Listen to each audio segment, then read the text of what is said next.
પહેલા તમને એક નાનકડી વાર્તા કહી દઉં કે જે થાય તે સારા માટે. જે થાય. એક રાજા હતો, એનો એક છોકરો હતો, એને પ્રધાન તલવાર શીખવાડતો હતો. તલવાર શીખવાડતા શીખવાડતા એને જોરથી ઝાટકો માર્યો અને રાજાના છોકરાની આંગળી કપાઈ ગઈ. રાજાનો છોકરો રાડો પાડે, પાપા મરી ગયો મરી ગયો. રાજા આયા, પ્રધાનને બોલા, ગઈ આવ અહીં આવ. સાલા ભાન નથી પડતું, આ છોકરાનો અંગૂઠો કપાઈ ગયો કે સાહેબ જે થાય હારા માટે. એટલે અંગૂઠો કપાઈ ગયો હારા માટે કે હા, તો કે હવે તું નોકરીમાંથી ગેટ આઉટ કે એ સારા માટે. હવે આ એવો ગુરુ હતો કે અંગૂઠો કપાઈ ગયો તોય સારા માટે, નોકરીમાંથી કાઢી મૂક્યો તોય કે સારા માટે. નવો પ્રધાન રાખ્યો, છોકરાને ડાબા હાથથી તલવાર શીખવાડી, છોકરો શીખી ગયો. જંગલમાં શિકાર કરવા ગયા અને આદિવાસીઓનું ટોળું મળ્યું પેલા શિકાર કરવા. હા. રાજાના છોકરાને પકડ્યો હાથી પર કે ચલ તારી બલી ચડાવવાની છે. છોકરાને લઈ ગયા મંદિરમાં, કપડાં કાઢીને ગંગાજળ છાંટીને છાણ વાર ચોપડી અને એમનો રાજા આવ્યો અને જેવું ગળું કાપવા ગયો, એટલે કે અંતો અંગૂઠો કપાઈ ગયો છે, ભગવાનને કપાયેલી વસ્તુ ચડાવાય નહીં. ચલો પેલો તો ગયો, ભાગ્યો ઘેર સીધો. બીજા હાથી પર પેલો નવો પ્રધાન હતો, એ ભાઈને ઉતાર્યા, કપડા બપડા કાઢી બલી ચડાવી દીધી. પેલો છોકરો ઘરે ગયો કે બાપા પેલા પ્રધાનને બોલાવો, એ કહેતો તો જે થાય સારા માટે. પેલા કાકા તો આયા લકડી લઈને પાછા ચાલતા ચાલતા કે ભાઈ તું કહેતો તો સાચી વાત છે, મારા છોકરાનો અંગૂઠો કપાઈ ગયો તો આજે એનો જીવ બચી ગયો. સાહેબ હું તો પહેલાંય કહેતો હતો, પણ કે મેં તને નોકરીમાંથી કાઢી મૂક્યો એ કેવી રીતે સારા માટે? કે સાહેબ સાથે હું હોત તો હું કપાઈ ગયો હોત. ભગવાન જે કરે તે સારા માટે. જીવનના બહુ 100 રૂપિયાની તકલીફો જોઈ, મુસીબતો જોઈ, ઘરમાં દૂધના પૈસાની, શાકભાજીના પૈસાની, પણ ઈશ્વર પરની શ્રદ્ધા, મા બાપની સેવા કરી, જેમ મળ્યું એમ સરસ જીવ્યા. અને ત્યારે ભગવાને આજે બધું જ આપ્યું. આપ સૌને કહું છું, અમારું કોઈ નસીબ નથી, પણ અમે બધું બેસ્ટ કર્યું. પણ આપણે તો કેવા ઉલ્લુ છીએ ખબર છે? એક સરસ નાનકડી વાર્તા હાલ યાદ આવી છે. એક ભાઈ છે ને, એની વાઈફને બહુ પ્રેમ કરતો, જોરદાર. એની વાઈફને કેન્સર થઈ ગયું તો 70 કિલોની વાઈફ 25 કિલોની થઈ ગઈ, શરીર આવું પતલું થઈ ગયું. એને ખબર પડી કે મુંબઈમાં એક હોસ્પિટલમાં ડૉક્ટર બધાને સાજા કરી દે છે. તો એની વાઈફને લઈને ગયો જસલોક હોસ્પિટલમાં ને મૂકી એની વાઈફને કે ડૉક્ટર તું મારી વાઈફને મારે કે જીવાડે બંને કેસમાં પૈસા આપીશ. શું કીધું? તું એને મારે કે જીવાડે બંને બાજુ પૈસા આપીશ. ડૉક્ટર કે ભાઈ હું થોડા ખર્ચો કરે છે, પતી ગયેલો કેસ. ના કે તું સેવા કર, મારી વાઈફ છે. ડૉક્ટરે સેવા કરી, 10 દિવસમાં વાઈફ મરી ગઈ. ડૉક્ટરે બિલ આપ્યું 15 લાખ રૂપિયાનું. પેલો કે જ્યાં પૈસા નહીં મળે. લાગે તે કીધું તું ને કે તું જીવાડે કે મારે બંને કેસમાં પૈસા આપીશ, આ કેસ પર નહીં મળે, જા. આ તો હાલું જબરું થયું. પેલો ડૉક્ટર તો ગયો કોર્ટમાં, એને સીસીટીવી કેમેરામાં બધું રેકોર્ડ કર્યું હતું અને રેકોર્ડિંગના આધારે સાબિત થયું કે આ ભાઈ બોલ્યા હતા કે તું મારે કે જીવાડે બંને કેસમાં હું પૈસા આપીશ. જજે પેલા ભાઈને બોલાવ, ચલો ભાઈ આવી જાઓ.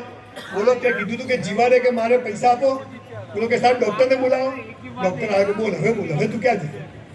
પેલો માણસ શું કે ખબર છે? બોલ ડૉક્ટર, તે મારી વાઈફને જીવાડી કે ના? તે મારી વાઈફને મારી કે ના? તો પૈસા છે ના? આવા હરામી લોકો બધું ફસાવા હવાથી માં સુધી ફંદાના ધંધા કરે અને પછી કે મારું નસીબ નહીં. સાહેબ આ દેશ સોનાની ચીડિયા હતી અને જો બીજા 10 વર્ષ મોદી સાહેબ રહી ગયા ને તો ફરી પાછો આપણો નંબર 1 જ છે, બોસ લખી રાખજો. પણ આપણે એક માણસે સંસ્કારી બનવું પડશે, તાકાતવર બનવું પડશે, જીમ કરવા પડશે, કસરત કરવી પડશે, મા બાપની ખૂબ રિસ્પેક્ટ કરવી પડશે, લગ્ન જીવનોની રિસ્પેક્ટ કરવી પડશે. અને એક નાગરિક જ્યારે તાકાતવર બને છે ત્યારે ઇઝરાયલ જેવો મજબૂત દેશ બને. એટલે આપણે ખાલી બચપન ખેલ મેં ખોયા, જવાની નીંદ ભર સોયા, બુઢાપા દેર કર રોયા એવું નથી કરવું. અને છેલ્લી વાત, પેલી 4 વાતો પછી છેલ્લી વાત છે મોક્ષ. તમને બધાને આજે મોક્ષ અપાઈને જવાનો છું. કેવો મોક્ષ? સરદાર વલ્લભભાઈ પટેલનું નામ સાંભળ્યું છે? દેશનો ગૃહમંત્રી, 565 રજવાડાઓ ભેગા કર્યા, કરોડ લીધા તો 400-500 કરોડ રૂપિયા હોત પટેલ પાસે. એ પટેલ જ્યારે મરવા પડ્યા ને તો ખિસ્સામાં 275 રૂપિયા બેલેન્સ. અને એ એમની દીકરીને કીધું કે મણી, હું મરી જાઉં ને તો આ 275 રૂપિયા તું સરકારમાં જમા કરાવી દેજે. અને તોય મોદી સાહેબ 3000 કરોડનું સ્ટેચ્યુ ઓફ યુનિટી બનાવે ને, આને મોક્ષ કહેવાય. ગાંધીજી હાલું ગાંધીજીના ધોતિયાને કે ખીસું નહીં, અને આજે ભારતમાં એવું કે ખીસું નહીં જેમાં ગાંધી ના હોય. રાઈટ. અને હવે આ કાંકરિયા કાર્નિવાલમાં ઉભેલા લોકોને આજે મોક્ષ અપાઈને જવાનો છું. કયામતના દિવસે અલ્લાહ સૌથી પહેલા બોલાવીને કહેશે ચાલ તું આ બાજુ આવી જા. કેવી રીતે સાહેબ? એક ધ્યાનથી સાંભળજો, નાનકડી વિનંતી કરું છું. તમારી પાસે 25-50 હજાર રૂપિયા ભેગા થાય, ભલે ગમે એટલા ખોટા કામ કર્યા, પાપ કર્યા, ખોટું બધું માફ. આ રેકોર્ડિંગ ચાલુ છે, કોઈને કરવું હોય તો કરી લેજો. અને તમારે મોક્ષ જોઈએ છે, બધું માફ. પૈસા ના હોય તો આજે નક્કી કરજો, 1 રૂપિયાની લોન બાકી ના હોય, કોઈ માગવા વાળો ના હોય, કશું જ બાકી ના હોય, 25-50 હજાર ભેગા થાય. ના થાય તો નક્કી કરજો કે થાય તો આવું કરશું. તો એક કામ કરજો, તમારા કુટુંબ પરિવાર સમાજમાં નજર કરજો. તમારા કુટુંબ પરિવાર સમાજની કોઈ બેન દીકરી કુંવાસી દુઃખી હોય, એના ઘેર 12 મહિનાનું સીધું સામાન નખાઈ દેજો, જીવતા મોક્ષ મળી જશે. જીવતા મોક્ષ મળી જશે.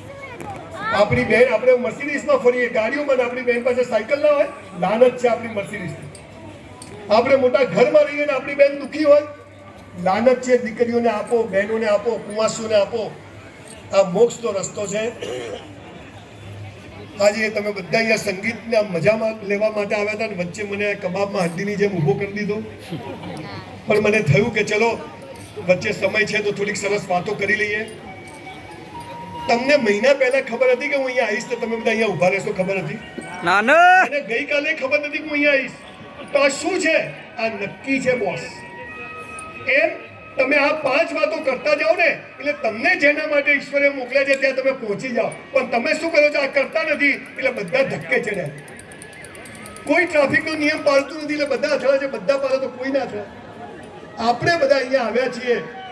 હવે પછી બહુ અદ્ભુત કાર્યક્રમ તમને જોવા મળવાનો છે. જોઈને જજો, મજા કરીને જજો. પણ એક કામ તો કરજો, ભાઈ આ સાઉન્ડ સિસ્ટમ ચાલુ છે, અવાજ જ નથી આવતો. મેઇન હોલમાં મા બાપનો ફોટો હોવો જોઈએ, તમારી ઓફિસમાં મા બાપનો ફોટો હોવો જોઈએ. અને પછી બોસ દેખો તમારે કેવી લોટરી લાગે.